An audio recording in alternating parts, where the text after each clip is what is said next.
মুরগিগুলো খাঁচায় ঢুকানো হয়নি, তাই রাতে এসে বাইরে নেমে পাকের ঘরে দেখতেছি মশারি নিয়ে টানাটানি করতেছে। এটা কি আবার? ও, এটা তো দেখা যায় আমার খরগোশই। কি অবস্থা দেখেন। খরগোশ ছিল এই মশারির ভিতরে, খাঁচার ভিতরে। সেখান থেকে বের হয়ে সে মশারি নিয়ে কি টানাটানি করতেছে।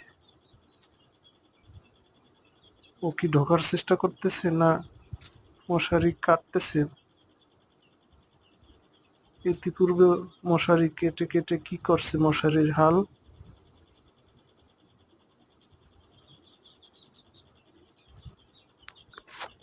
প্রথমে 2টি খরগোশ কিনেছিলাম। একটি খরগোশ এরকম ছিল, আরেকটি সাদা। কালো খরগোশটা একটি বিড়ালে নিয়ে গেছে, তারপর এই খরগোশটা আনা হয়েছে। এখন সম্ভবত খরগোশটা প্রেগনেন্ট, তাই ওর নিয়মকানুন সবকিছু আমার জানা নেই। বুঝি না কখন কি করে না কি করে। দেখেন, রাতে এসে তো আমি চমকে গেছি। মশারি নিয়ে টানা হেঁচড়া করতেছি কেন?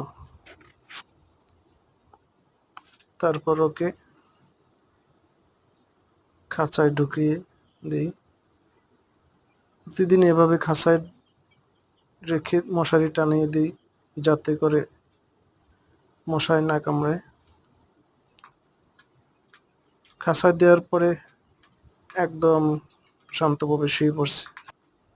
তারপর আবার উঠে কিছু খাবার খুঁজতেছে, খাইতেছে।